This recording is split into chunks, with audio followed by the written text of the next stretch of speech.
एक जब पत्रकार किसी के बीच में पहुंचता है ना, तो लोगों को एक उम्मीद मिल जाती है, नई उम्मीद मिल जाती है, कॉन्फिडेंस उनका बढ़ जाता है। तो ये उम्मीद जब आपने लोगों की आंखों में देखी, तो क्या सेटिस्फेक्शन होता है, कैसा मतलब महसूस होता है? नहीं, बहुत, ये देखिए कई बार देखने को मिला। आपके करियर में भी अब बहुत सारी ऐसी खबरें रही है जिसपे आपका नाम तो आया है, लेकिन वो खबरें बहुत ज़्यादा चर्चा का विषय बन गई, काफ़ी हम कह सकते हैं कंट्रोवर्शियल हो गई। क्या जब ऐसी खबरें कवर करते हैं तो एक मन में रहता है कि अब हो सकता है किसी का फ़ोन आ जाए, या फिर हो सकता है कि किसी तरह का दबाव बनाया जाए? देखिए आमतौर पे बहुत होता ही है ये, हाँ। क्योंकि सिस्टम, जो सरकारी सिस्टम होता है, वो आप बहुत सारी बीमारियों से ग्रसित है, बिल्कुल सीधी बात है। एज अ करियर क्या आप किसी को सजेस्ट करेंगे कि आप पत्रकार बने? जितना ग्लैमर दिखता है पत्रकारिता में, उतना टीवी पे आप दिख जाएंगे, पेपर में आप छप जाएंगे, लेकिन जब खर्चे की बात आती है महीने की, तो बहुत ज्यादा मुश्किल है।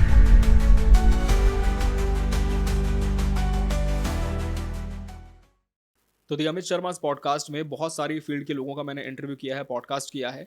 मैंने सोचा कि भाई जो मेरी फील्ड है, मीडिया फील्ड, जिस पर मैं खुद काम कर रहा हूँ, जिसमें काम कर रहा हूँ मैं लगातार, तो ये फील्ड अछूती कैसे रह सकती है। और हम कह सकते हैं कि बिल्कुल इस फील्ड में जो लोग काम करते हैं, बहुत मेहनतकश लोग वो भी होते हैं, और दूसरों को वो इंटरव्यू करते हैं, लेकिन खुद का इंटरव्यू बहुत कम उन्होंने दिया, या फिर हम कह सकते हैं कि कभी दिया ही नहीं है।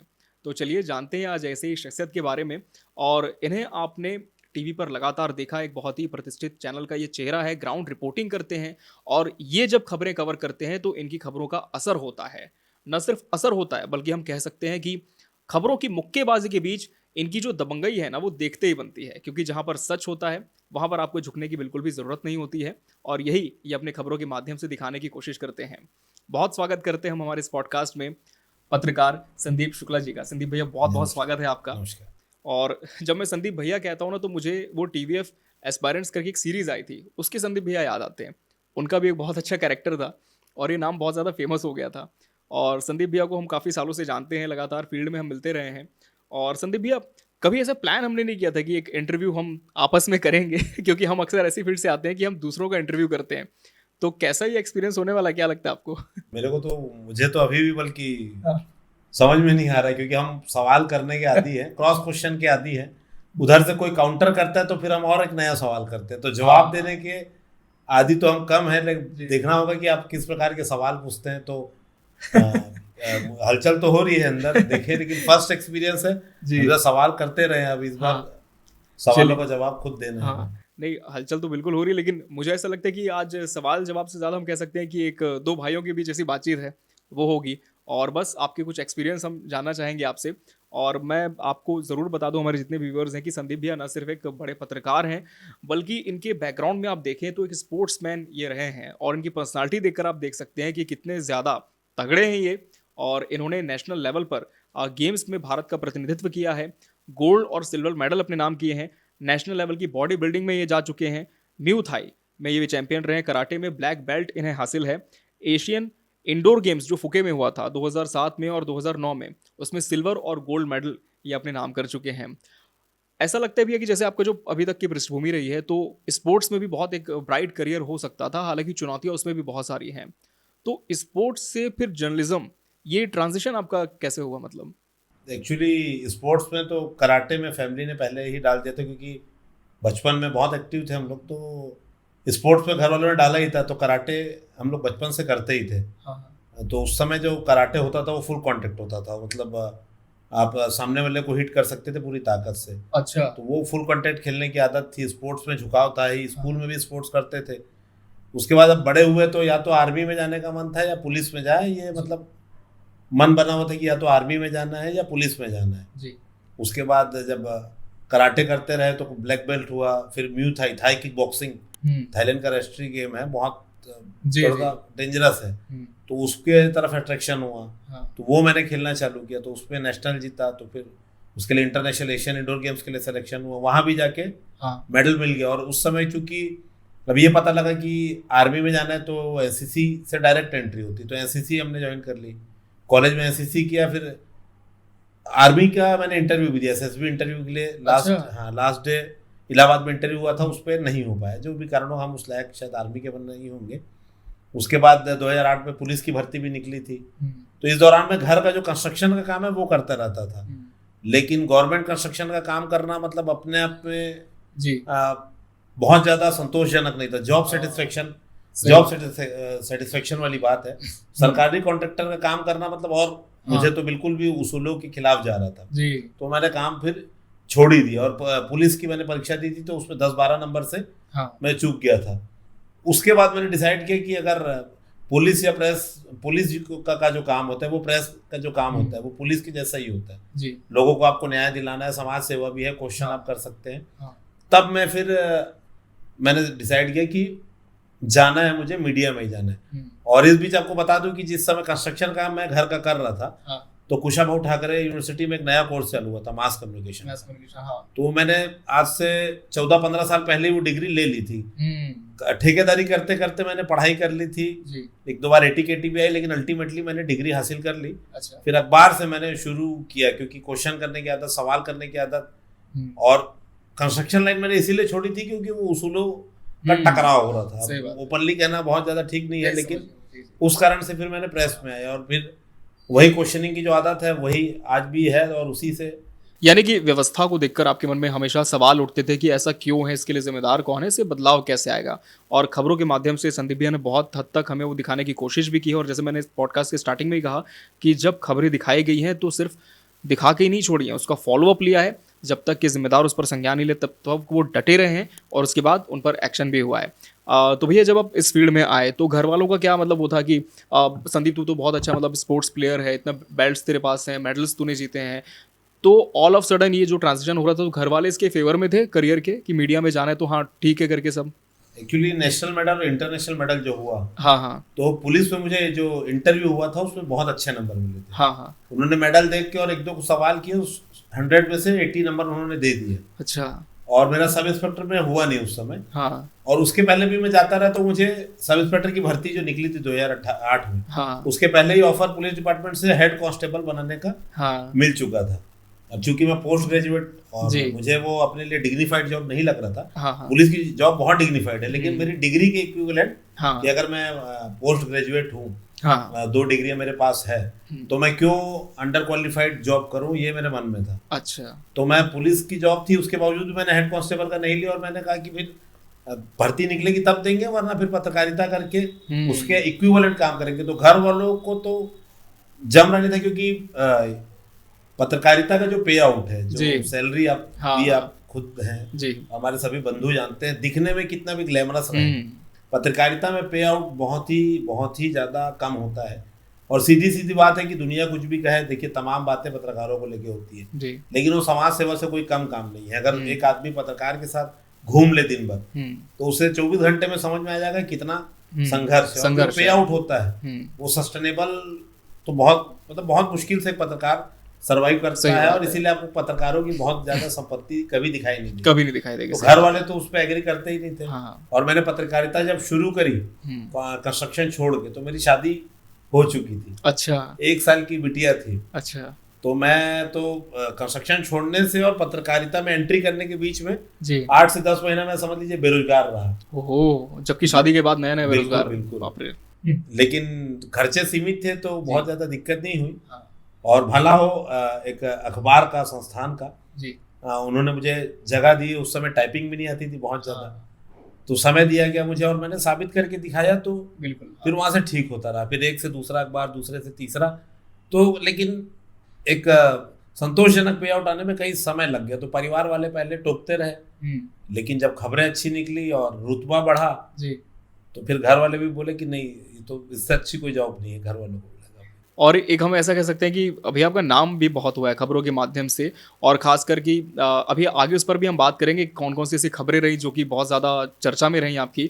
लेकिन अखबार में आप थे, उसके बाद इलेक्ट्रॉनिक मीडिया में आप गए, तो उस समय ऐसा था कि अखबार में आप काम कर रहे थे तो आपके मन में आया कि चलो अब इस जॉनर को थोड़ा सा और आगे लेकर के चलते हैं, तो फिर आप उसमें गए या फिर कुछ ऐसी अपॉर्चुनिटी आपको मिली तो आपने उसे ग्रैब किया?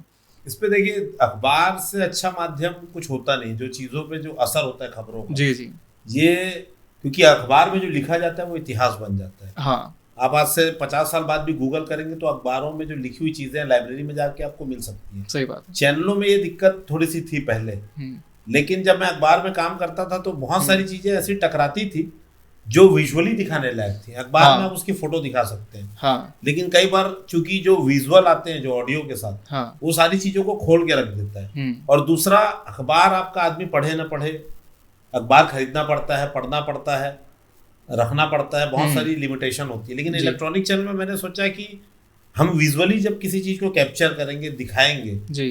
तो सीधा सीधा असर उसका पड़ता है, उसमें कोई लिपापोती नहीं हो सकती। हम्म। और दूसरा कि कोई खबर आपके अखबार में रुक गई, हाँ। तो आपको बहुत मशक्कत करना पड़ेगा दूसरी जगह पहुंचाने के लिए और उसका असर दिखाने के सही लिए। बात है। मगर आप किसी गलत काम का वीडियो पर अगर आपके पास हाँ। आ जाता है, आप बना लेते हैं, आप उसे वायरल कर दीजिए, बाकी काम अखबार में तो सिस्टम ऐसा है कि बायलाइन ही कितने मुश्किल से लोगों को मिलती बहुत है, मुश्किल से मिलती है। बहुत मुश्किल से मिलती है।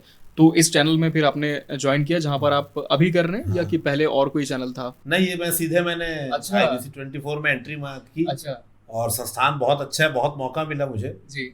और एक्सप्लोर करने का। मुझे मतलब वहां जाके और भी चीजें मैंने एक्सप्लोर हाँ। करी और संस्थान ने पूरी इसमें मदद करी, तभी इतनी बड़ी बड़ी खबरें हाँ। कर पाई, क्योंकि पूरी आज़ादी थी, कोई रोक टोक कभी आज तक 7.5 साल हो चुके हैं मुझे, आज तक कभी कुछ कहा नहीं गया। लगातार खबरें हम लोग देते जा रहे हैं। इतने सालों में इतनी सारी खबरें आपने कवर की हैं, कोई ऐसी खबर जो आपको लगता है कि ये मेरे करियर का एकदम टर्निंग पॉइंट रही, जहाँ से सारी चीजें मतलब बदल गई, डायरेक्शन चेंज हो गया पूरा?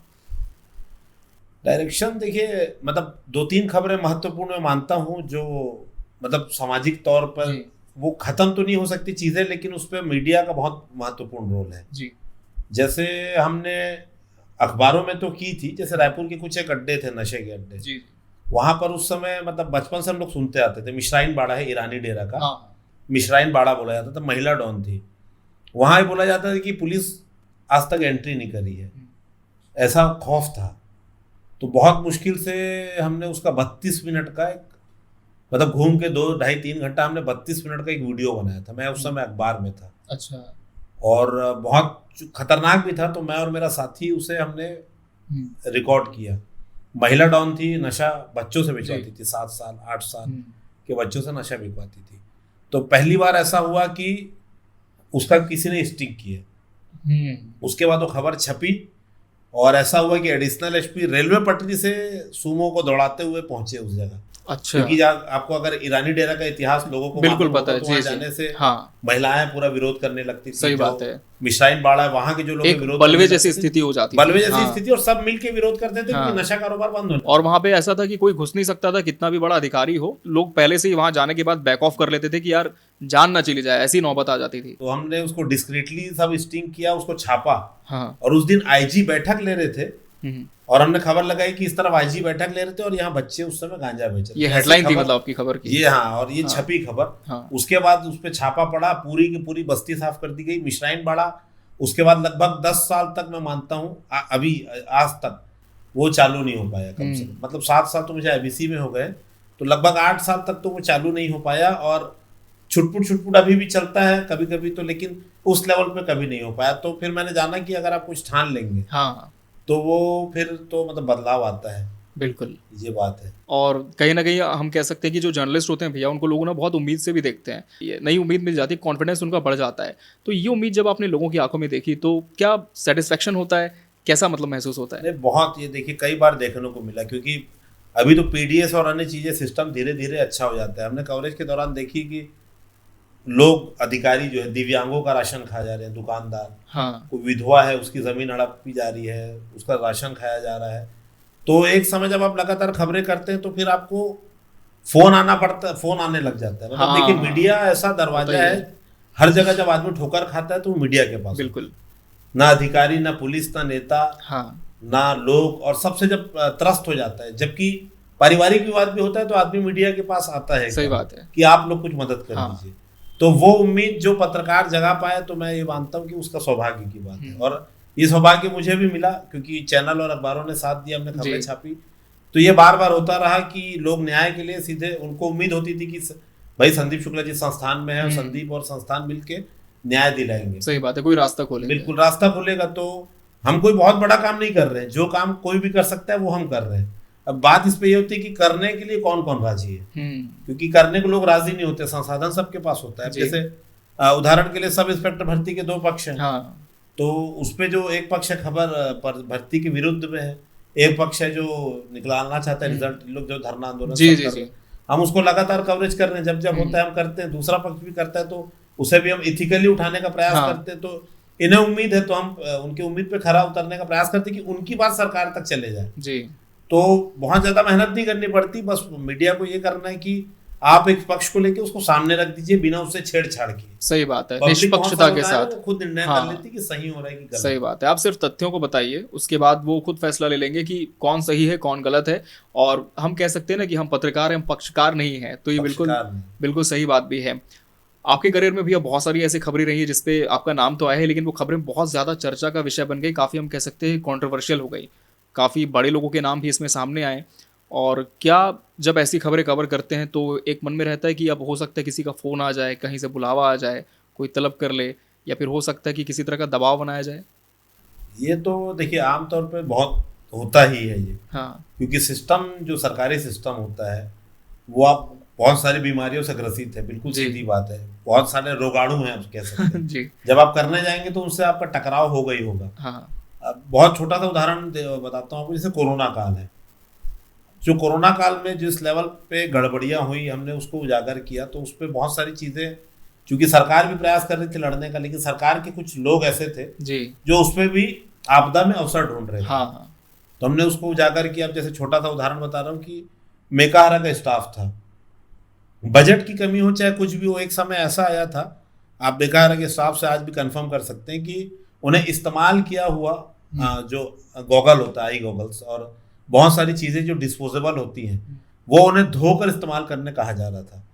तो जब हमें बात पता लगी और हमने जब मौके पे गए, हम लोग जिस जगह कोरोना वार्ड था, और जो पीपीई किट होता है हाँ, उसे बार बार इस्तेमाल करने कहा जा रहा था। अच्छा, क्योंकि पीपीई किट उतारते टाइम ही आदमी का सबसे ज्यादा इन्फेक्टेड होने का खतरा रहता, संक्रमण होने का खतरा। तो हम लोग मौके पे पहुंचे, हमने पाया कि बोरों में भरा हुआ था सब डिस्पोजल, किसी में खून लगा है, किसी में कुछ गंदगी लगी है, और वही नर्सिंग स्टाफ को इस्तेमाल करने बोला जा रहा था। अब हमने उस खबर को जब प्रसारित किया तो उससे बहुत ज्यादा हाहाकार मच गया। उस समय टीएस सिंहदेव जी जो है स्वास्थ्य मंत्री थे, हाँ। तो पहले तो पचती नहीं है बात कि ऐसा हो सकता है, हमारे रहते ऐसे कैसे खामी हो सकती है ऐसा, तो उस पर बहुत ज्यादा कंट्रोवर्सी हुई। कोरोना काल में आपको बता दूं कि जैसे बॉम्बे की जो बेस्ट बसेस होती है, जो गवर्नमेंट की बसेस है, वो कीड़े मकोड़े की तरह छत्तीसगढ़ के लोगों को लाके सीता नदी, जो बाघ नदी बॉर्डर है, बाघ नदी बॉर्डर में लाके 10,000 लोगों को डेली लाके छोड़ती थी। अच्छा। फेंक के जाती थी लिटरली। तो हम लोग यहाँ से गए, वहाँ 10-12-15,000 लोगों के बीच हमने कवरेज किया। वहां से मजदूर जो है पैदल निकलते थे रायपुर के लिए, ट्रकों में आ रहे हैं, ट्राले में आ रहे हैं। तो हमने उस जगह पे पहले तो टाटीबंद में स्थिति दिखाई, जो नंगे पांव जो सिख समाज सेवा कर रहा था, विधायक सेवा कर रहे थे, सब लोग करते, मीडिया भी कर रहा था, वो तस्वीर हमने दिखाई। फिर हम बाघ नदी बॉर्डर पहुंचे। उसके बाद हमारी खबर दिखाने के 2 घंटे भीतर ही राज्य शासन ने 30 बसें तुरंत चालू कर दी। वो मजदूरों को उठा के रायपुर और आसपास जिला, यहाँ तक कि झारखंड के बॉर्डर तक छोड़ के आ रही थी। अच्छा। जशपुर, सरगुजा, सब जगह छोड़कर आ रही थी। अब उस पे लोग कहते कि अब इसकी तारीफ क्यों नहीं किए? भाई, जो हमारी खबर चलाने का इंतजार कर रहे थे क्या? जी, आपके अधिकार में था, आपके सब कुछ आपका, जब सरकार आती है तो उस पर कंट्रोवर्सी ये हुई कि बहुत नेगेटिव दिखाया जा रहा है। शमशान घाट से लकड़ियां, मैं बता दूं आपको, शमशान घाट में जो लकड़ी अलॉटमेंट होता था शव जलाने के लिए, उस लकड़ी में चोरी होती थी, और अगर किसी बॉडी को जलाने के लिए 2 कुंटल लकड़ी लगनी है तो वो 750 किलो या 1 क्विंटल में जलाते थे। तो उससे हाथ पैर जो है वो, या सर जो है शव का जलता नहीं था। तो शव के अवशेष या सर पैर के टुकड़े जो है कुत्ते लेके जाते थे। तो ये सारी चीजें हमने दिखाई है, तो पचेगा कैसे अधिकारियों को, आप सोचिए। सही बात है। उसके बाद वो लकड़ी का कोटा बढ़ाया गया, तमाम चीजें हुई। तो ये सारी चीजें बहुत कंट्रोवर्शियल रही। एक हमने, अब उदाहरण आपको बता रहा हूँ, मतलब कंट्रोवर्सी की बात हुई, तेलीबांधा डिवाइडर, हाँ, ये सबसे बड़ा मिस्ट्री है। बिना टेंडर वाली, बिना टेंडर की थी। आपने देखा कि हमने जिस दिन उसका टेंडर होना था उसके एक दिन पहले वो 80% 1 करोड़ रुपए का डिवाइडर तेलीबांधा वाला बन के तैयार था, वीआईपी चौक से तेलीबांधा तक। हमने एक दिन पहले ही, टेंडर खुलने के पहले उसको डिस्क्लोज कर दिया कि वो 1 करोड़ का डिवाइडर बिना टेंडर के बना है, और शातिराना तरीके से 10-10 लाख रुपए के टुकड़ों में उसे बनाया गया। तो खबर ब्रेक करने के बाद कैसे कुछ फोन आया? बिल्कुल, वो तो फोन आया, तमाम तरह के खंडन आया, और एफआईआर की भी धमकी मिली। अच्छा। अल्टीमेटली उस पर मंत्री जी ने कहा कि उनको भी नहीं पता कि ये डिवाइडर कौन बना रहा है। एनएचए जो जिस एनएचए की सड़क है वो, उनके अधिकारियों ने कहा कि हमने एनओसी नहीं दी है, उन्हें पता नहीं कि ये डिवाइडर को कौन बना रहा है। मंत्री जी ने कहा कि डिवाइडर कौन बना रहा है, उन्हें पता नहीं। तो जादुई तरीके से आप सोचिए 80 लाख रुपए खर्चा हो चुके थे, वो डिवाइडर आज की डेट में खड़ा है, उसके सब जो फाइबर लगा है वो फट के गिर रहे हैं, आप देख सकते हैं। वो आज तक मिस्ट्री है कि उस पे काम कौन कर रहा था, वो मिस्ट्री है। कल की खबर आपको बता दूं, आज नगर निगम ने बहुत बड़ा खंडन हमारी खबर में भेजा है। हमने खुलासा किया है कि नगर निगम में जो डाटा एंट्री ऑपरेटर है, 11,500-12 हजार रुपये तनख्वाह रहती है। स्मार्ट सिटी रायपुर लिमिटेड जो है वो 78,000 रुपये तनख्वाह दे रहा है, बाप रे, डाटा एंट्री ऑपरेटरों को। हमने अधिकारियों से पूछा तो उन्होंने फैक्चुअली उसका तो खंडन कर दिया। बाद में जब लोगों को इंटरव्यू लिया तो पता लगा कि जो जूनियर इंजीनियर उसकी 70,000 रुपये तनख्वाह है। तो जूनियर इंजीनियर से हमने जब पूछा कि आपको कितनी सैलरी मिलती, तो बोलते 35,000 रुपये। हमने उनको लिस्ट दिखाई कि आपको मिल रहा है 70,000, तो उसे बेचारे को खुद नहीं पता था। अच्छा, खबर चलने के 4 घंटे के अंदर नगर निगम ने खंडन जारी कर दिया।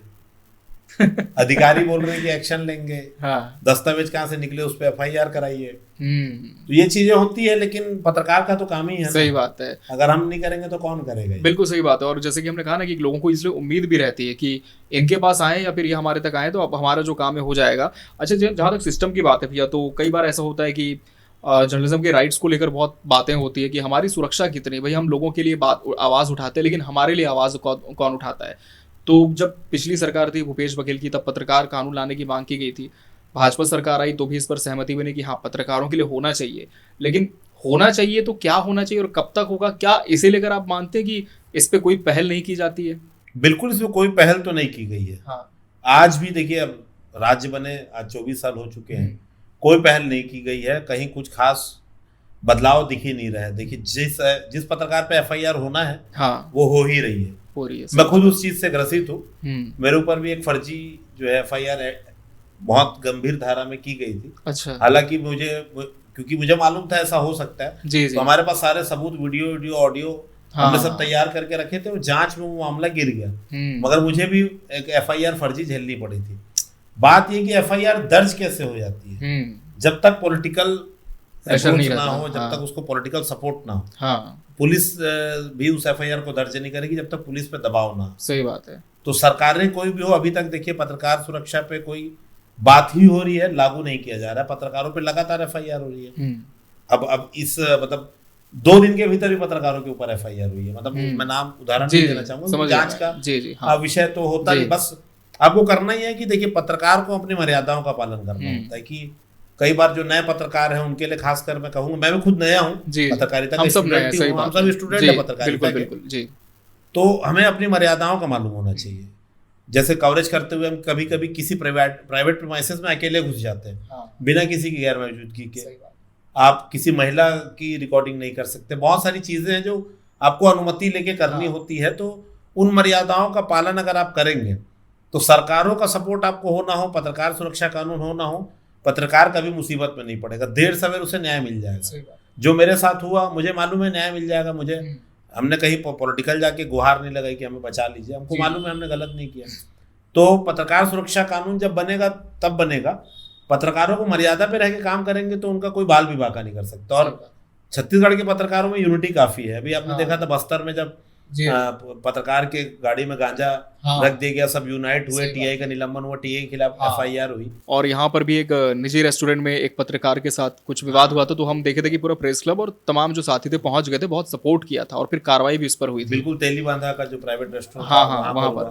तो पत्रकार सुरक्षा कानून पे सरकार तो काम नहीं कर रही है, तो कोई भी सरकार हो वो काम नहीं करते दिखी। तो आपको अपनी मर्यादाओं का पालन करना है, सब नियम से करना है, एविडेंसेस आपको साथ रखने हैं। संस्थान बशर्ते आपका जो साथ दे, संस्थान आपका साथ दे, और पत्रकार जो साथी हैं एक दूसरे का साथ दे, तो हमें बहुत ज्यादा निर्भर नहीं रहना पड़ेगा, ऐसा मैं सोचता हूँ। जब आपने भी स्टार्ट की थी पत्रकारिता, प्रिंट से होते हुए हम कह सकते हैं कि बहुत लंबा सफर आपका रहा है। अभी आप देखते होंगे कि बच्चे ग्रेजुएट हुए नहीं और मीडिया में काफ़ी अवसर उनको मिल जाते हैं। तो इसे क्या आप मानते हैं कि एक समय का बदलाव हुआ है, या फिर बहुत ज़्यादा जल्दबाजी होती है कि जैसे निकले हैं तो फिर सीधा एंकर बनना है, लड़के हैं तो हमको रिपोर्टिंग ही करनी है? ये कितना सही आप इसे मानते हैं? ये बहुत देखिए गलत है, क्योंकि इसी में जो है भाषा की दुर्गति आप कहें सीधे, जी, बोलने में लिखने में बहुत ज़्यादा गलतियां आपको देखने को मिल जाएंगी। अभी इंटर्न होता है उसे, और सबसे बड़ी बात इसके पीछे जो चैनल खुल रहे हैं उन चैनलों को सस्ते में जो एम्प्लॉयमेंट देना, मतलब एम्प्लॉय सस्ते में चाहिए, ये वाली जो टेंडेंसी आ गई है, इंटर्नशिप करा लो फिर जॉब पे रख लो के साथ आप उसको रिपोर्टिंग में उतार देते हैं। और वो जिसे हिंदी बोलना नहीं आता, उसे लिंग का पता नहीं, काल का पता नहीं, टेंसेस कह लीजिए, जेंडर कह लीजिए, उसे पता नहीं, वो माइक लेके सड़क पे घूमते हैं और वही ब्लंडर होता है। सही बात है। फिर उनके साथ कुछ हो जाता है, फिर पत्रकार सुरक्षा कानून की बात करनी पड़ जाती है। पत्रकार वो बेचारा पत्रकारिता अभी पढ़ भी नहीं पाया है, उसे नौकरी आपने दे दिया, आप कम तनख्वाह पे आप लोगों को उतार देते हैं, खतरनाक जगहों पे भेज देते हैं, उटपटांग सवाल करवाते हैं, शिकार वो बच्चा होता है। और सबसे बड़ी बात देखिए, इसमें नुकसान सिर्फ और सिर्फ उस बंदे का है जो उस नौकरी को कर रहा है। सही बात है। आप जब पढ़ के निकलते हैं, मैं तो अखबार सबसे, इसलिए जो आधार होता है वो अखबार है। अगर आपने कॉलेज में बहुत अच्छी पढ़ाई नहीं की, आप अखबार में अगर नौकरी करेंगे, अखबार की पत्रकारिता करेंगे, तो आपको लिखना पढ़ना सब कुछ सिखाया जाता है, भाषा आपकी परफेक्ट हो जाएगी। अब होता यह है कि एक तो सब यूट्यूब चैनल्स लगातार आ रहे हैं, आप देखेंगे, सही बात है। तो वो एम्प्लॉयमेंट जो देते हैं रिपोर्टर्स को, आईडी दे देते हैं, सड़क पे उतार देते हैं। जिस बच्चे को हिंदी बोलना नहीं आता, वो ये सोचता है मैं बहुत अच्छा कर रहा हूँ, 2-4-5 खबरें अगर कर दी, उसको जीवन भर ये कोई बताने वाला ही नहीं रहता कि बेटा तू गलत भाषा का उपयोग कर रहा है, गलत जो तू लिख रहा है, स्पेलिंग गलत है, मात्रा गलत है, जो तू लिंग या जेंडर इस्तेमाल कर रहा है वो गलत है, जिस टेंस का तू इस्तेमाल कर रहा है वो गलत है होगा कि ही होगा, ये भी बच्चों को पता नहीं रहता। बस पलटा है कि पलटी होगा, ये भी बस पलटी है कि बस पलटा है, सड़क उखड़ा है कि उखड़ी है। सही बात है, इसकी जानकारी नहीं होगी। हवा चल रही है कि हवा चल रहा है, ये भी जो है लड़कों को या बच्चों को पता नहीं रहता। और इस पे वो जीवन भर ये काम करते रहेगा, क्योंकि उसको सिखाने की, सुधारने की किसी को पड़ी नहीं है, कम तनख्वाह में उसका काम हो रहा है। और जब वो किसी अच्छी जगह पे जाएगा और उसका रिजेक्शन होगा, तो बेचारे को पता भी नहीं आएगा कि वो क्यों रिजेक्ट हो गया, वो निराशा उसके साथ चलते रहेगी। तो अखबारों में मैं तो ये कहूंगा कि जो भी इंटर्न्स है, अखबारों में भी जरूर काम करें। 6 महीने के लिए आप काम करें, 8 महीने के लिए काम करें, अखबारों को पढ़ें। नौकरी नहीं है तो अखबारों को पढ़ें आप, तो उससे सीखेंगे। तो आप जो ये शिकार हो रहे हैं सस्ते एम्प्लॉयमेंट को, आपको लगता है कि उसने नौकरी दी है, मगर उसको आपकी जरूरत है। सही बात। पेट्रोल कोई अपने गाड़ी में डला है और दौड़ के 15-20 हजार रुपए, 12,000-13,000 रुपए में आपको खबरें ला के दे, जिसे वो प्रसारित करे, उनको आपकी जरूरत है, वो आपको एक्सप्लॉयटेशन का आप उसके शिकार हो रहे हैं, यूटिलाइज कर रहे, एक तरह से यूटिलाइज कर रहे हैं और उसको सिखा रहे नहीं है। और एक कंप्लेन आती है तो आप उसे नौकरी से निकाल, टर्मिनेट भी कर देते हैं, या जब उसका मंतव्य पूरा हुआ उसे निकाल देते हैं। तो ये एक चीज की सुधार भी बहुत ज्यादा जरूरत है। और यही जो पत्रकारिता का शरण का सबसे बड़ा कारण बन रहा है कि नए लड़के आते हैं, बहुत उत्साह में रहते हैं, कभी कोई गलत काम कर लेते हैं, किसी बहुत बड़े ग्लैमर के चक्कर में पड़ के शायद कुछ ऐसा कुछ कर जाते हैं जो नहीं करना चाहिए, तो जिससे पूरे पत्रकारिता पे सवाल खड़ा हो जाता है कि ये ऐसे ही होते हैं, ऐसा उनके करियर पे तो जो दाग लगेगा वो जीवन भर के लिए मुश्किल कर देता है। और पत्रकारिता पे भी, एथिक्स पे भी सवाल उठाता है, छवि भी खराब। सही बात है। तो ये हमारी भी जिम्मेदारी है कि हम भी रोके टोके सिखाएं, बशर्ते जो है बंदा वो सीखने को तैयार हो। मतलब एक रोको टोको अभियान यहाँ पर भी शुरू करना पड़ेगा। बिल्कुल। एज अ करियर क्या आप किसी को सजेस्ट करेंगे कि आप पत्रकार बने? जेन्युइन, मतलब मैं पूछ रहा हूँ, जेन्युइन आपको बता रहा हूँ कि जो पे आउट जो है, मतलब एमपी की बात कर लीजिए, छत्तीसगढ़ में बात कर लीजिए, इनिशियल लेवल में बहुत ज्यादा संघर्ष है। ये तो है। जितना ग्लैमर दिखता है पत्रकारिता में, उतना टीवी पे आप दिख जाएंगे, पेपर में आप छप जाएंगे, लेकिन जब खर्चे की बात आती है महीने की, तो बहुत ज्यादा मुश्किल है। आप जब एंट्री करेंगे पत्रकारिता में, किसी भी लेवल पे जाएं, चाहे नेशनल चैनल हो चाहे नीचे का चैनल हो, आपको कई साल लगेंगे इस्टेब्लिश होने में, आपकी तनख्वाह सस्टेनेबल हो, उसमें बहुत समय लगते हैं। बड़ा सवाल है कि आप उसमें कब तक सर्वाइव कर पाए। सही बात है, बैकअप आपके पास कुछ बहुत ज्यादा दिक्कत है। और अखबारों में ऐसा है कि आपको अपनी गाड़ी में घूमना है, बहुत सारे चैनल्स हो गए कि अपनी गाड़ी में घूमना है, पेट्रोल का अलाउंस भी नहीं मिल रहा है, जो अलाउंस दे रहे हैं वो कम पड़ रहा है, आपको अपने जेब से करना पड़ रहा है। फिर एक पत्रकार, आप सोचिए कि बोलने को 9 घंटा 10 घंटा बोलने की बात है, कई घंटे घूमने पड़ते हैं, जब तक काम नहीं होता, सही बात है। हाँ। ये सैलरी में बहुत ज्यादा जो मिल रही है अभी, बहुत ज्यादा सस्टेनेबल नहीं है। तो बताओ, पत्रकार करियर आप अगर चुनना चाह रहे हैं तो अपने आप को इतना मजबूत बनाइए कि 2 से 3 साल में आपको हाइक उस संस्थान को देना ही पड़े जो आप काम कर रहे हैं। आप इतना परफेक्टली काम कीजिए, इतना अच्छा काम कीजिए कि जब आप एक संस्थान से स्विच करने के लिए दूसरे संस्थान जाने लगे तो वो आपको रोके और बोले रोके। कि मैं तुझे हाइक दूंगा। हाँ, आपकी वरना आप वैल्यू होनी सोचेंगे कि चाहिए। चलते फिरते आप पत्रकार बनेंगे तो आप, सही बात है। आपका जीवन पूरा संकट में रहेगा, आर्थिक हाँ। रूप से आप हमेशा संकट में घिरे रहेंगे। तो आपको पत्रकार पढ़ना है तो भाषा को मजबूत कीजिए, बोलने की शैली को मजबूत कीजिए, लिखने पढ़ने को आप मजबूत कीजिए, उसके बाद आप पत्रकार कीजिए, पत्रकारिता में आप उतरिए। क्योंकि उसके बाद जब आपकी काम की पहचान हो जाएगी, सही बात 1 साल 1.5 साल 2 साल अच्छा अगर आप में देखिए जो क्वालिटी है या जो टैलेंट है आपका, उसको कोई नहीं रोक सकता। हाँ, तो 1 1.5 साल 2 साल में भी ऐसे लोग हैं जो बहुत ज्यादा तेजी से जिनको हाइक मिला है। तो पत्रकारिता में अगर आपको उतरना है तो आप पूरी मेहनत के साथ उतरिए, वरना आप जीवन भर आर्थिक संकट से जूझते रहेंगे। क्योंकि बहुत ज्यादा संस्थान छत्तीसगढ़ में है नहीं, जो बड़े मीडिया हाउसेज है वहीं बहुत अच्छी पेमेंट है, बाकी वरना आप उलझे हुए रह जाएंगे, आपकी गलतियां सुधारने वाला कोई नहीं रहेगा। तो बतौर पत्रकार अगर करियर को ऑप्शन बनाना है तो आप बहुत मेहनत करके उतरिए, जैसे वकालत में उतरते हैं, जैसे हाँ, डॉक्टरी में पढ़ के, उतरते हैं, तैयारी करके। जैसे आप एसआई की परीक्षा देकर उतरते हैं, उस लेवल पे मेहनत कीजिए, तब आप पत्रकार बनिए। सही बात है। आईडी लेके कूद गए, हाँ। मैदान में सवाल करने लगे, और ऐसा कह सकते हैं ना कि भीड़ का हिस्सा नहीं होना चाहिए, भीड़ का आपको चेहरा होना चाहिए, एक चेहरा कि आप लोग अलग से पहचाने कि भाई ये संदीप शुक्ला जी हैं, जैसे कि इन्हें पहचानते हैं क्योंकि खबरों के माध्यम से इनकी पहचान है। और भैया ने बिल्कुल सही कहा कि जितना ज्यादा अंदर से आपके नॉलेज होगा, उतना ज्यादा बाहर आप उस चीज को आउटपुट के तौर पर आप अपने पाठकों को, अगर अखबार में है, अगर टीवी में है, तो आपकी ऑडियंस को, आपके व्यूअर्स को आप दे पाएंगे। अच्छा, अभी जैसे हम ये देखते हैं कि अभी बहुत ज़्यादा सोशल मीडिया का दौर है भैया, मतलब अभी ऐसा कहा जाता है, काफ़ी लोग कहते हैं कि अब टीवी कौन देखता है, अब तो सब मोबाइल पे आ गया। तो क्या इसे आप मानते हैं कि अब जो टीवी की पत्रकारिता है धीरे धीरे वो उससे और छोटे पर्दे पर जा रही है? और क्या इसे एक पतन के तौर पर आप देखते हैं? क्योंकि हम देखते हैं कि अभी क्या होता है, देखिए भैया, कोई भी सेटअप डाल लेता है, एक आईडी कार्ड बनवा लेता है, वो कहता है भाई मैं पत्रकार हूँ, वो निकल जाता है, उस पर जो मन माने वो खबरें प्रसारित करता है, तो उसको भी पत्रकार की संज्ञा लोग देते हैं, और जैसे आपने कहा छवि भी खराब होती है। तो ये जो एक शिफ्टिंग हो रही है टीवी चैनल से लेकर के यूट्यूब चैनल्स पर, बहुत सारे स्वयं सिद्ध पत्रकार आजकल यूट्यूब पर आ गए हैं, तो कैसे आप इस चीज़ को देखते हैं? देखिए, इसको पतन तो नहीं बोलना चाहिए, क्योंकि ये और विस्तार हो रहा है पत्रकारिता। एक हम कह सकते हैं कि फ्रीडम ऑफ एक्सप्रेशन बढ़ गया है सोशल मीडिया बढ़ से। गया है, लेकिन आप कितने समझदार हैं हाँ, वो निर्भर करता है। क्योंकि एक वीडियो आपको आ रहा है, आप उसे सच मानकर, अभी आप समझ लीजिए कोई वीडियो आता है हाँ। कि हमारे भी पुराने वीडियो को चलाया जाता है कि रायपुर कल बंद है, कोई अच्छा। कारण से, वो 3 साल पुराना वीडियो निकलता है। आप कितने समझदार हैं उसका थंबनेल ऐसा बनाते हैं कि ये अभी की खबर हाँ, है ना? ये बात हाँ। है। लेकिन आप देखिए कि अखबार की जगह जो सोशल मीडिया ले, इसको बहुत समय लगेगा, क्योंकि टीवी की अखबार का जगह। महत्व अलग है। टीवी की जो जगह सोशल मीडिया ले बहुत ज्यादा समय लगेगा। हाँ। अब इजराइल की खबर है उदाहरण के लिए, जी।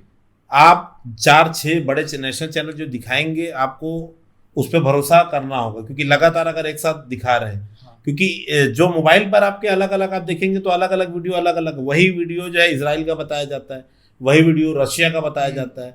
अभी ये बताया जा रहा था कि जो इजराइल का वीडियो वो बांग्लादेश का बताकर चलाया जा रहा था।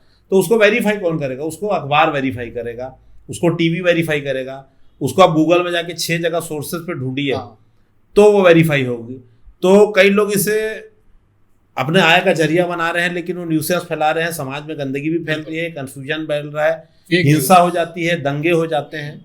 तो वो स्वयं की जिम्मेदारी है। आप कितने समझदार हैं? आप जो कम पढ़ा लिखा है आदमी है या कम समझदार आदमी है, वो उसका शिकार हो जाता है। बिल्कुल सही बात है। आप जो साइबर ठगी हो रही है वो भी आप एक तरह से देखें तो वो विज्ञापन के माध्यम से मैसेज फैलाते हैं और उस पर ठग लेते हैं। मतलब रायपुर के डॉक्टर से लेके सीए तक सबको 2 से 3 करोड़ रुपए उनके साथ पढ़े लिखे लोग ज्यादा शिकार हो रहे हैं। हाँ। शिकार हो रहे हैं, पैसा क्योंकि उनके पास ऐसा माना भी जाता है। हाँ, तो विवेक, आपके विवेक पे सब कुछ निर्भर करता है। सोशल मीडिया तो ये बढ़ते जाएगा, फेक न्यूज बहुत स्प्रेड होती ये है ना, जहर जो क्योंकि है तो फैलता जाएगा। देखिए, ये आप कितना ग्रहण कर रहे हैं उसके ऊपर। लेकिन आप मानते हैं कि मतलब टीवी कभी एग्जिस्ट ना हो ऐसा हो नहीं सकता, उसकी प्राथमिकता रहेगी, प्रासंगिकता रहेगी। देखिए, वो कंपेयर करने के लिए आपको मतलब हमेशा जरूरत पड़ेगी। एक नेशनल सोर्स होता है। देखिए, आप प्राइवेट चैनल को छोड़ दीजिए तो डीडी न्यूज भी है, जो लोकसभा में चल रहा है, जो राज्यसभा में चल रहा है, जो या इंटरनेशनल न्यूज चल रही है, वो आखिर पहुंचेगी तो इलेक्ट्रॉनिक माध्यम से। और टीवी पहला सोर्स होता है जो उसे डिस्प्ले करेगा। बहुत सारी चीजें वेरीफाई होती हैं। लोग टीवी और अखबारों से के माध्यम से ही जो है पीएससी और यूपीएससी की तैयारी भी करते हैं। सही बात है। उनसे आंकड़े लेके, तो इस पे समय लगेगा। एकदम से विलुप्त होने वाली बात तो नहीं है, क्योंकि देखिए, और आदत भी है। हाँ, आप कई लोग हैं बिना न्यूज चैनल के जिनका नाश्ता भी नहीं होता, बिना अखबार पढ़े सुबह नहीं जो जिनकी सुबह नहीं होती। तो इन आदतों को बदलने में जनरेशन जब बदलेगा तब ये चीज़ें बदलेंगी। और सबसे बड़ी बात है कि जो जनरेशन है उसमें से कितना बड़ा परसेंटेज न्यूज़ पढ़ता है। क्योंकि अभी की जो अब जनरेशन देख रहे हैं भैया, जो मिलेनियल्स थे, मतलब हम लोग जो 90 के दशक में पैदा हुए, 80 के दशक में पैदा हुए हैं, अभी जो 2000 के बाद वाले हैं वो तो सब कुछ उनके लिए फ़ोन ही है, टीवी भी फ़ोन है, अखबार भी फ़ोन ही है। अखबार का तो उनको पता ही नहीं होता कि कितने हमारे साप्ताहिक है, कितने मासिक अखबार है, कितने दैनिक अखबार हैं। ना टीवी चैनल्स का उनको पता होता कि रीजनल चैनल्स किसे कहते हैं, नेशनल चैनल्स क्या होते हैं, ये भी बहुत सारे बच्चों को नहीं पता रहता है। लेकिन इसमें देखिए, पेरेंट जो कंपनी है वो अल्टीमेटली आपको कोई स्थापित न्यूज़ चैनल ही मिलेगा, या स्थापित पोर्टल, या स्थापित अखबार ही मिलेगा। सही बात। आपको अगर कोई, अभी समझ लीजिए कोई रिजल्ट आ जाता है कि सब इंस्पेक्टर भर्ती परीक्षा परिणाम जारी हो गए, आपको किसी अन्य पोर्टल से आएगा तो आप उसे नहीं मानेंगे। सही बात। जो अभ्यर्थी वो भी गूगल करेगा, वो कोई बड़े चैनल का, बड़े अखबार का पोर्टल ढूंढेगा, इसमें छपा है कि इस पे छपा है कि नहीं, इस पे दिख रहा है कि नहीं। तो ये चीजें रूल आउट होने में बहुत समय लगा, क्योंकि जिस तेजी से खुल रहा है विश्वसनीयता उतनी नहीं है। देखिए कि आपको वायरल तो कुछ भी हो रहा है, विश्वास आप कितने पे कर रहे हैं, ये बड़ी बात है। और एक ये बात बिल्कुल ठीक है कि सर्कुलेशन जो है अखबारों का, वो अब लगभग आधा हो गया है, लगभग आधा हो गया। कई अखबार हैं जो कई घरों में इसलिए जाता है कि निधन और बाकी जो इस टाइप के समाचार विज्ञापन के लिए, इश्तिहार हो गया, इश्तिहार के लिए विज्ञापन जाता है। बहुत सारे अखबार लोगों ने इसीलिए बंधा के रखे हुए हैं, वो बड़े बुजुर्ग पढ़ रहे हैं, बच्चों को पता ही नहीं अखबार का नाम क्या है। तो धीरे धीरे होगा, लेकिन समय लगेगा। पतन तो आप मतलब पतन नहीं कहना चाहिए, विस्तार हो रहा है। तो विस्तार जब होता है तो गलत और सही दोनों के साथ होता है। जी। तो भविष्य को लेकर और कोई योजनाएं हैं आपकी? अभी तो चैनल में बस बड़े से बड़े और जल्द से जल्द जो जन सरोकार के खुलासे हैं उसी का प्रयास रहता है। तो ज़्यादा से ज़्यादा खबरें होती रहें, ज़्यादा से ज़्यादा हम लोग सिस्टम, हम नहीं चाहते कि देखिए कोई भी, हम किसी विभाग के खिलाफ खबर बनाते हैं, मंत्री के खिलाफ खबर बनाते हैं, तो जितना नुकसान उस मंत्री को, उस पर्टिकुलर आदमी को होता है, उससे ज़्यादा नुकसान उसकी छवि को होता है। सही बात है। विश्वास उठता है लोगों का। आप एक पुलिस वाले का वीडियो रिश्वत लेते हुए दिखाते हैं तो उसका तो कुछ नहीं होना है, वो सस्पेंड हो जाएगा। पुलिस की छवि कितनी हरास होगी। सही बात है। जो एक पत्रकार का पैसा लेते हुए वीडियो वायरल होगा तो पत्रकारिता पे सवाल खड़ा सही बात है। इंजीनियर का, पीडब्ल्यूडी का अगर पुलिया गिरता है तो लोगों का सिस्टम से सवाल उठ जाता है, देखिए भरोसा उठ जाता है। तो हम तो बिल्कुल नहीं चाहते कि ऐसी खबरें नेगेटिव, जिसे आमतौर पर अधिकारी नेगेटिव बोलते हैं, वो सच है, वो बनाना पड़े। हम नहीं चाहते कि ऐसी खबरें आए कि इलाज के अभाव में मर रहा है, अस्पताल में ब्लैकमेलिंग की जा रही है, भ्रष्टाचार है। तो इससे सिस्टम से लोगों का भरोसा उठता है। हम खुद अवॉइड करते हैं, लेकिन ये हमारा काम है। तो हम यही करेंगे कि अगर कहीं कोई गलत हो रहा है सिस्टम, तो हम बड़े से बड़ा खुलासा करें, ऐसे लोगों को उजागर करें, जेल के पीछे भिजवाएं, सिस्टम को सुधारें। ये पूरा प्रयास हम करते रहते हैं, और ऊपर वाला मौका दे और हम बस करते रहें खुलासा आप लोग के सब साथ के मिलकर। नहीं बिल्कुल भैया। और हम कह सकते हैं कि ऊपर वाला तो मौका दे ही रहा है, साथ ही जनता की भी उम्मीद आपकी खबरों से बनती है।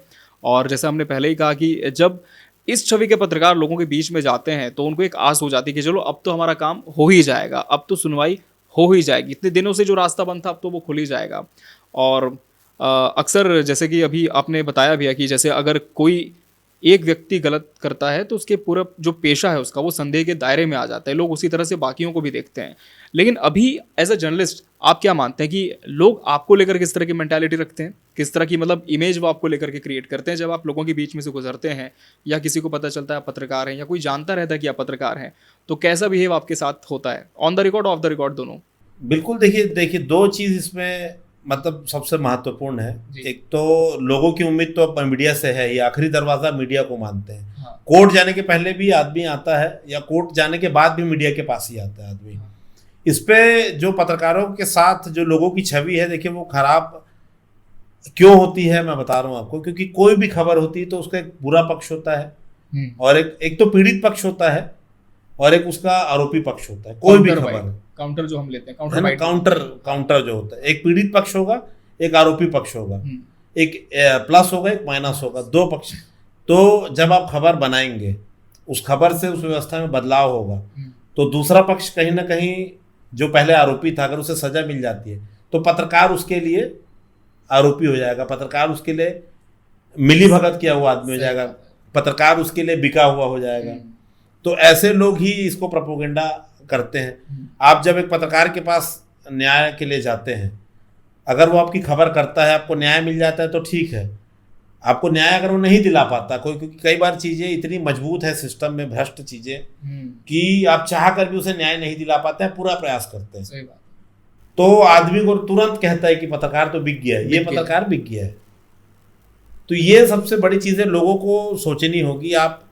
मैं तो बोलूँगा भी कि आपके आसपास अगर कोई पत्रकार है तो आप उसके साथ एक बार घूम के देखिए, कितना वो मेहनत कर रहे हैं दिन भर, उसे देखिए। एक समाज सेवा से बढ़कर ये काम मैं तो बोलूँगा बिल्कुल है, क्योंकि इसमें खतरे हैं, दुश्मनी होती है, पत्रकारों के खिलाफ FIR होती है। और देखिए, गलत किस विभाग में नहीं होता, पुलिस में, वकालत में, लोगों के घरों में बेटे होते हैं, बाप की संपत्ति खा जाते हैं। सही बात। तो क्या आप बाप को या बेटे को गलत ठहराना शुरू कर देंगे? तो पत्रकारिता में भी ऐसे अपवाद रहते हैं जो गलत हैं। तो उसके लिए किसी की छवि कायम कर लेना, गढ़ लेना, ये बहुत गलत है। और इसीलिए देखिए, किसी ने अगर कहा है मीडिया को चौथा स्तंभ, तो ये मजाक की बात नहीं है, बिल्कुल सैकड़ों साल से बोला जा रहा है। और आप उसको एक बार पत्रकार की जगह पर अपने आप को रख के देखिए। और ऐसा नहीं है कि आपको न्याय मिल पाया है तो सामने वाला गलत था, आपके साथ अन्याय हुआ तो उसका कारण है, ऐसा नहीं है। तो अपने आप को उस जगह पर रख के देखिए। और पत्रकारों के लिए तो ये कहेंगे कि भाई वो पूरा प्रयास अपना करता है, और करना भी चाहिए। देखिए, पूरी जाके अपनी जहां तक लिमिट है वो पूरी आप कीजिए, उसका पक्ष लीजिए, जिम्मेदारों से सवाल कीजिए। बाकी चीजें सिस्टम का भी हिस्सा है, भाग्य का भी हिस्सा है, अपना पूरा प्रयास कीजिए जी। तो पत्रकारिता की छवि को बनाए रखने के लिए हम ये कर सकते हैं। और लोगों से ये अपील करेंगे कि एक बार अपने आप को पत्रकार की जगह पर रख के देखिए। बिल्कुल जी, बिल्कुल। हम कह सकते हैं ना कि दूर से तो सभी चीज़ें बहुत सुनहरी लगती है, लेकिन जब पास आओगे तो पता चलेगा कि कितनी काली यहाँ पर भी है। तो बिल्कुल सही बात है कि आप जब तक उस व्यक्ति के स्थान पर नहीं, आप उसे जज नहीं कर सकते कि वो कैसा है, उसका पेशा कैसा है, या फिर उसकी किस तरह की परिस्थितियाँ रही होंगी जिसके चलते उसने कदम उठाया। और वो सिर्फ अपना काम करते हैं। और जैसा कि भैया ने कहा भी कि पत्रकार होना चाहिए, पक्षकार नहीं होना चाहिए।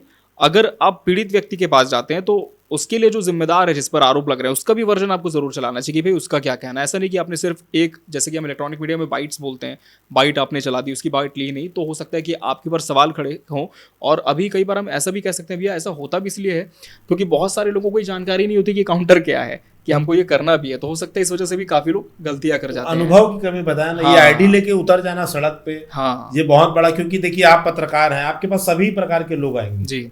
अपराधी भी आपको फोन करता है कि हमें भी फोन आता है। कई बार तो मीडिया को यूटिलाइज करने की कोशिश होती है। बिल्कुल, मीडिया को टूल बनाने का प्रयास किया जाता है। और कई मामले ऐसे होते हैं कि अब जैसे 307 का मामला है, कोई चाकूबाजी में कोई लड़का किसी का अंदर चले गया, तो उसके रिश्तेदार फोन करके बताते हैं कि उसने चाकू क्यों मारा, चाकू क्यों मारा, जस्टिफिकेशन देते हैं। तो आपको खबर में मेंशन करना पड़ेगा कि भाई किसी पुरानी रंजिश थी, आवेश में आके उसने चाकू मार दिया, लेकिन चूंकि ये अपराध है, कानून का उल्लंघन है, कानून उसने हाथ में लिया है, इसलिए उसको सजा पड़ रही है।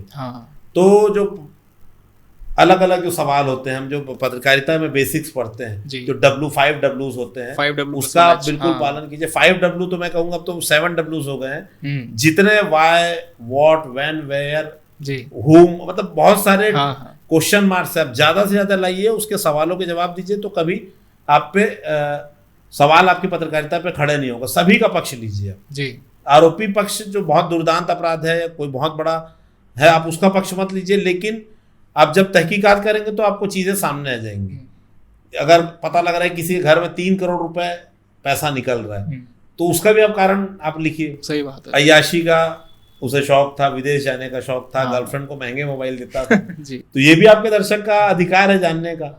तो ये उसका कायदे से देखेंगे तो उसका पक्ष आ गया कि ये क्यों ऐसा कर रहा था, लेकिन खबर का जरूरी हिस्सा। सही बात है कि अगर मर्डर हुआ है तो क्यों हुआ है, तब जाके वो कंप्लीट होगी खबर। तब आपकी खबर कंप्लीट होगी। कंप्लीट होगी, चारों खाने चित होगी, लोगों को सारे पक्ष पता लगेंगे। और ये आपकी जिम्मेदारी भी बनती है कि पूरी की पूरी खबर आप डिलीवर करें। उसके बाद मैं वही कहूंगा कि आप सभी पक्ष रख दीजिए। पब्लिक बहुत समझदार है, खुद ही निर्णय लेगी रिपोर्ट सही है, गलत है या टेम्पर्ड है। और जैसे कि हमको जर्नलिज्म में सिखाया भी जाता था ना कि जो बेसिक प्रिंसिपल्स होते हैं जर्नलिज्म के, to educate, to entertain, to inform, तो ये बिल्कुल होना चाहिए कि आप लोगों को जानकारी दें। और कहीं ना कहीं एंटरटेनमेंट का काम भी आजकल हम देखते हैं काफ़ी सारे पत्रकार कर रहे हैं। और एक तरह से हम कह सकते हैं कि एक पॉडकास्ट जो है वो भी किसी का जरिया है। पॉडकास्ट तो देखिए बहुत जहाँ से भी शुरू हुआ है, ये बहुत अच्छी चीज़ मैं मानूंगा। क्योंकि कम समय में, जैसे किताब पढ़ने का आपके पास समय नहीं है जी जी, आप पॉडकास्ट देखिए, बड़े बड़े लोगों का पॉडकास्ट, एक से मतलब रील्स में आजकल तो मिल जाते जी हैं। जी जी, आपको भागवत गीता के संदेश भी मिल जाएंगे, सही बात है। आपको साइंटिफिक नासा का कोई टेक्नोलॉजी उसके बारे में पॉडकास्ट मिल जी जाएगा, जी, धर्म के बारे में, विज्ञान के बारे में। हम पत्रकारिता में जैसे बात कर रहे हैं, पत्रकारिता के बारे में इतने बड़े व्यक्ति के साथ हम बैठकर आज पॉडकास्ट कर रहे नहीं हैं। ऐसा ऐसा बिल्कुल नहीं है। एक बहुत सारा नॉलेज वाला सेशन हम कह सकते हैं कि लोगों हम के लिए लोग हुआ तो है। हम लोग बहुत अभी जूनियर छात्र हैं पत्रकारिता के। और हम कह सकते हैं कि एज अ जर्नलिस्ट तो हमको बिल्कुल जो डिफरेंट मीडियम्स है उसे एक्सप्लोर करना ही चाहिए, क्योंकि टीवी चैनल में हम काम करते ही हैं और कहीं ना कहीं ये भी एक माध्यम होता है लोगों तक अपने साथ दूसरों की बातें पहुंचाने का और उन्हें एजुकेट करने का। तो आज संदीप भैया हमारे साथ थे, बहुत अच्छा लगा, बहुत सारी बातें हमने इनसे जानी, इनके संघर्ष को भी हमने जाना कि किस तरह से अखबार से शुरू हुई इनकी पत्रकारिता आज एक बहुत बड़े इलेक्ट्रॉनिक चैनल में स्थान रखती है। और ना सिर्फ ये खबर दिखाते हैं बल्कि जब खबर दिखती है तो उसका ज़मीन पर असर भी होता है। भैया बहुत बहुत शुक्रिया आपका समय देने के लिए। Thank you, thank you.